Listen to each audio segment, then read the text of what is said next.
Part 2, Swan in Love, page 195. To belong to the little set, the little circle, the little clan attached to the Verdurins, one condition was sufficient but necessary. You had to abide tacitly by a credo, one of whose articles was that the pianist patronized by Madame Verdurin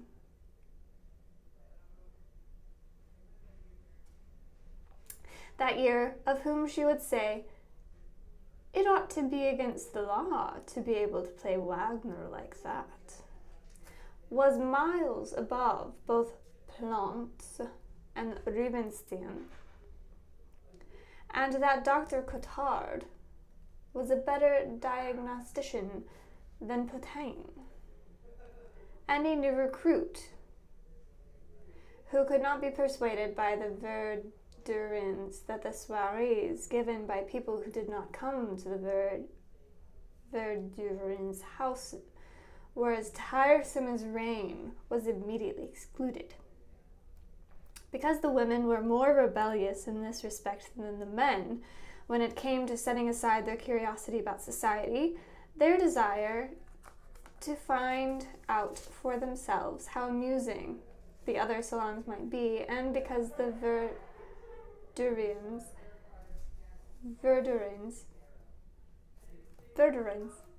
felt that this spirit of investigation and this demon of frivolity could in fact be fatally contagious to the orthodoxy of the little church, they had been led to expel one another all the faithful of the female sex. Apart from the doctor's young wife, they were reduced almost exclusively that year, even though Madame Verdurin herself was virtuous and from a respectable bourgeois family, an extremely rich and entirely obscure one, with which she had by degrees and of her own accord ceased to have any contact. To a person of the demi-monde, Madame de Crécy, whom Madame Verdurin called her by first name, Odette, and declared to be a love to the pianist's aunt,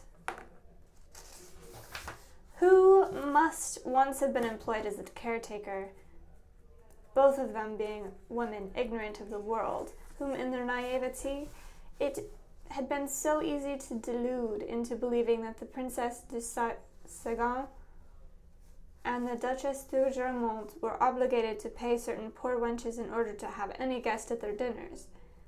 That if you had offered to get them invitations to the homes of these two great ladies, the former concierge and the cocotte would disdainfully have refused. The Verdurins did not invite you to dinner. You had, at their house, a place set for you. For the soirée, there was no program. The young pianist would play, but only if he fancied, because they did not force anyone, as Monsieur Verdurin said. Anything for our friends. Here's to friendship. If the pianist wanted to play from the Valkyrie or the prelude from Tristan, Madame Verdurin would protest, not because she did not like that music, but on the contrary, because it made too strong an impression on her. Then you want me to have one of my migraines? You know perfectly well the same thing happens every time he plays that. I can count on it. Tomorrow, when I try to get up, that's it. Not possible. If he did not play, people would chat, and one of the friends, most often their favorite painter, at one time would spin. As Monsieur Verdurin said, a damn funny tale that would make 'em all shriek with laughter, especially Madame Verdurin.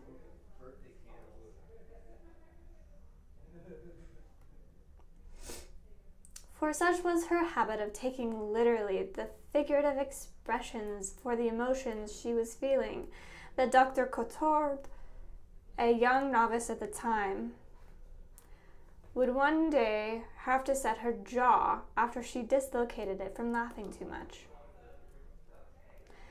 Evening clothes were forbidden because one was among friends, and also so as to not look like the boors, whom they avoided like the plague, and invited only to the larger soirees, given as rarely as possible, and only if it might amuse the painter or help to promote the musician.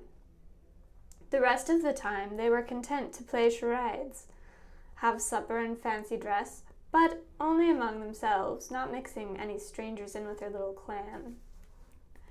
But as the pals had assumed more of a place in Madame Verdurin's life, the bores, the pariahs, were anything that kept the friends away from her, anything that now and then kept them from being free, whether it was the mother of one, the profession of the other, the country house, or the bad health of the third. If Dr. Cottard thought he ought to leave just after he got up from the table in order to return to a patient who was dangerously ill, "Who knows," Madame Verdurin would say to him, "he might be better off if you don't go disturbing him again this evening. Without you, he'll have a good night. Tomorrow morning early you'll go there to find him quite recovered." At the beginning of December, she would be sick at the thought that the faithful would let them down on Christmas Day and the 1st of January. The pianist's aunt insisted that he come to dinner with the family that day at her mother's home. "You seem to think your mother might die," Madame Verdurin exclaimed harshly, "if you don't have dinner with her on New Year's Day the way they do in the provinces." Her worries revived during Holy Week. "Doctor, you're such a scholar and a free thinker. May I assume you will be coming on Good Friday just as you would on any other day?" she said confidently to Cottard the first year, as if she were sure what the answer would be. But she trembled as she waited for him to utter it, because if he did not come, she might find herself alone. "I will come on Good Friday, to say goodbye to you, because we're going to be spending Easter holiday in Auvergne. In Auvergne, you'll be eaten alive by flies and vermin. Much good it may do you." After a silence. "If only you had told us. We would have tried to organize something. We could have made the trip together in comfort." Likewise, if one of the faithful had a friend, or if one of the ladies had a beau who might make them desert occasionally, the Verdurins, who were not afraid of a woman having a lover, provided she had him at their house, loved him in their midst, and did not prefer his company to theirs, would say, "Well, bring your friend along," and they would engage him on trial to see if he was capable of having no secrets from Madame Verdurin, if he was worthy of being enrolled in the little clan. If he was not, the regular who had introduced him would be taken aside and helped to break with his friend or his mistress. In the opposite case, the newcomer would in his turn become one of the faithful. And so, when that year the Demi-Mondaine told Monsieur Verdurin she had made the acquaintance of a charming man, Monsieur Swanns, and insinuated that he would be very pleased to be received at their home, Monsieur Verdurin transmitted the request to his wife. Then and there, he never formed an opinion until she had formed hers. his particular role being to carry out her wishes, along with those of the faithful, with great and resourceful ingenuity. My dear Madame de Crécy has something to ask you. She would like to introduce one of her friends to you, a Monsieur Swann. What do you think? Well now, who could refuse anything to a little angel like that? Quite. No one asked your opinion. I tell you, you're an angel. Well, if you say so, answered Odette in a mincing tone. She added, you know I'm not for fishing for compliments. All right, bring your friend, if he's nice. Of course, the little clan had no connection to the society in which Swann moved.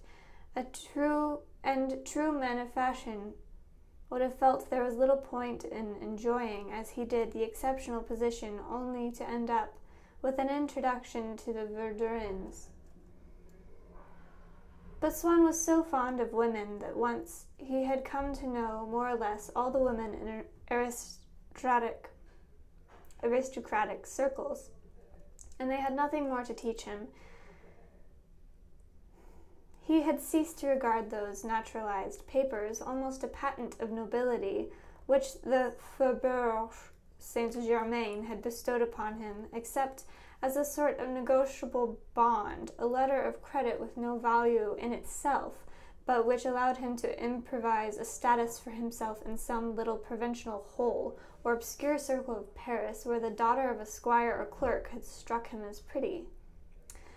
For at such times, desire or love would revive in him a feeling of vanity, from which he was now quite free in his everyday life, although it was doubtless this feeling had originally pointed him towards the career as a man of fashion, in which he had wasted his intellectual gifts in frivolous pleasures and allowed his erudition in matters of art to be used to advise society ladies what pictures to buy and how to decorate their houses, and which made him want to shine in the eyes of any unknown woman with whom he was infatuated, with an elegance which was the name Swann in itself did not imply.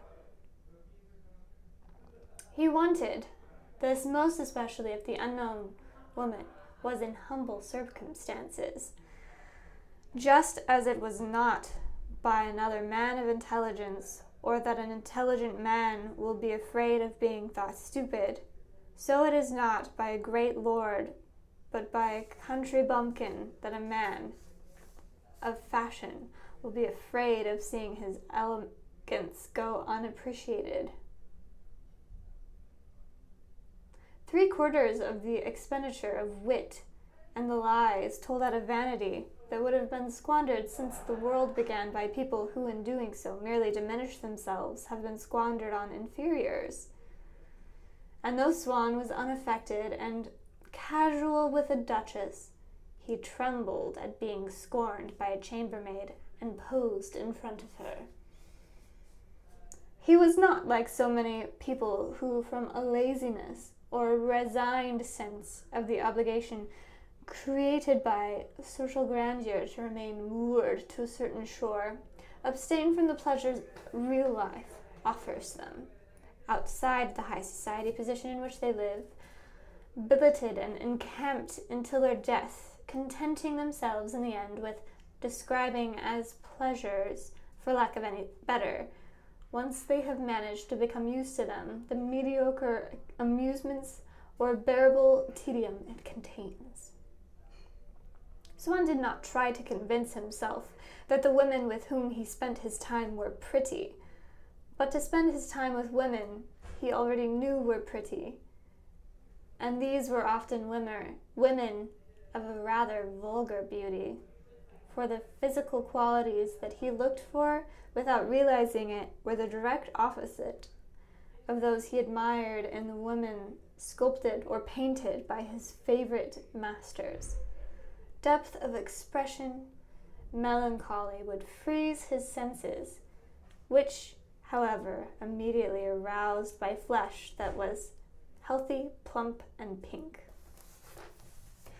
If, when traveling, He met a family whom it would have been more stylish not to seek to cultivate, but in which a woman presented herself to his eyes adorned with a charm he had never experienced before, to stand on his dignity and cheat the desire she had woken in him, to substitute a different pleasure for the pleasure he might have experienced with her, by writing to a former mistress to come and join him, would have seemed to him cowardly as abdication before life,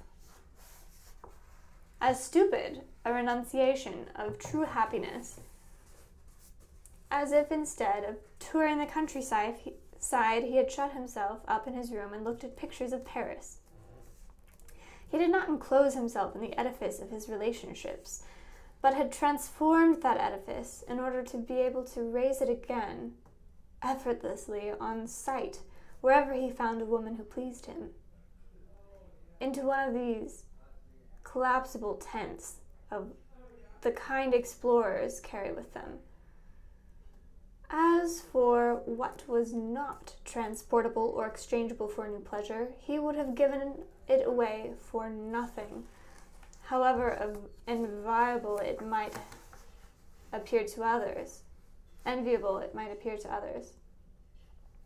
How often had his credit with a duchess built up from the desire she had been accumulating over the years to do something kind for him without having found the occasion, but spent all at once by sending her an indiscreet message asking for a recommendation by telegraph that would put him in touch immediately with one of her stewards, whose daughter he had noticed in the countryside, just as a starving man would barter for a diamond for a piece of bread. He had even, after the fact, been amused by it, for there existed in him,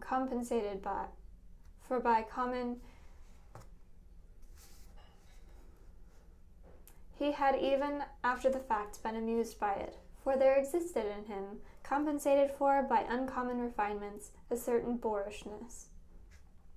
Then, too, he belonged to that category of intelligent men who had lived idle lives, and who seek a consolation and perhaps an excuse in the idea that this idleness offers their intelligence objects just as worthy of interest as art or scholarship could offer, that life contains situations more interesting, more novelistic than any novel.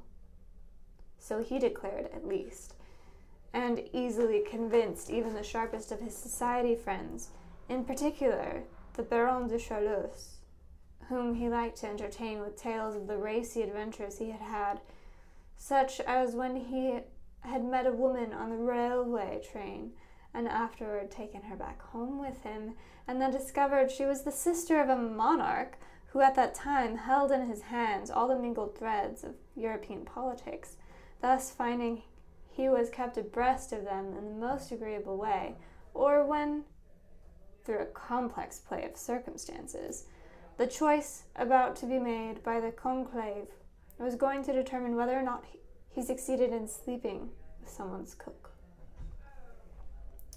And it was not only the brilliant phalanx of virtuous dowagers, generals, and academicians with whom he was particularly close, whom Swann compelled with such cynicism to serve him as go-betweens. All his friends were used to receiving periodic letters from him in which a word of recommendation or introduction was asked from them, with a diplomatic skill that, persisting as it did through his most successive love affairs and different pretexts, revealed more than moments of awkwardness would have done, a permanent trait in his character and an unvarying quest. I often asked to hear, many years later, when I began to take an interest in his character because of the resemblance it offered to my own in completely different respects, how when he wrote to my grandfather, who was not my grandfather yet, for it was about the time of my birth that Swann's great love affair began, and it interrupted these habits for a long time.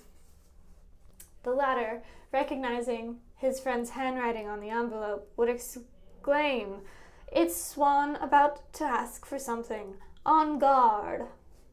And either from mistrust or from the unconsciously diabolical spirit that incites us to offer a thing only to people who do not want it, my parents would issue a blunt refusal to the most easily satisfied request he had addressed to them. As for interest to introduce him to a girl who dined at the house every Sunday, and whom they were obligated, each time Swann mentioned it to them, to pretend they were no longer seeing. Whereas all week long they would wonder who in the world they could invite with her, often finding no one in the end, because they would not ask the one who would have been so happy to come. Sometimes a certain couple, friends of my grandparents, who until then had complained of never seeing Swann, would announce to them with satisfaction that and perhaps a little desire to arouse their envy, that he had become as charming as he could be, that he was never out of their house. My grandfather did not want to cloud their pleasure, but would look at my grandmother and hum. What is then this mystery I cannot understand? Fleeting vision. In these affairs, 'tis better to be blind. A few months later, if my grandfather asked Swann's new friend, "And Swann, do you still see as much of him as ever?" the face of the man he was talking to would grow long. "Never mention his name to me again. But I thought you were close, so close." For several months he had, for instance, been intimate friends with cousins of my grandmother, dining almost every day at their house. Suddenly, without letting them know, he stopped coming. They thought he was ill, and my grandmother's cousin was about to send word asking for news of him, when in the pantry she found a letter from him, left inadvertently in the cook's account book. In it he told the woman he was leaving Paris, that he would not be able to continue seeing her. She was his mistress, and when he broke it off with her, she was the only one he thought he needed to tell. But when his mistress of the moment was a woman of rank, or at least one whose background was not too humble or her situation too irregular for him to arrange for her to be received in society, then for her he would return to it, but only to the particular orbit in which she had moved, or into which he had drawn her. "No use depending on Swann for this evening," they would say. "Don't you remember? It's his American night at the opera." He would see to it that she was invited to particularly exclusive salons, where he was a constant guest, where he had his weekly dinners, his poker, every evening after a slight crimp was added to the brush cut off his red hair, tempering with some gentleness the vivacity of his green eyes.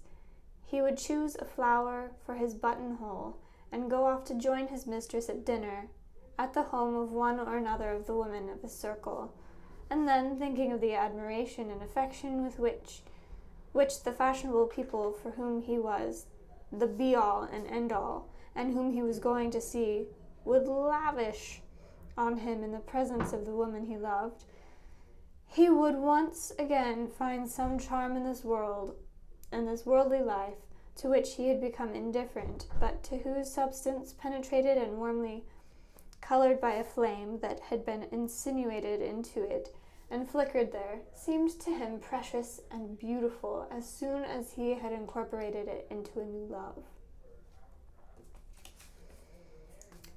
2:03, that's where I'm stopping.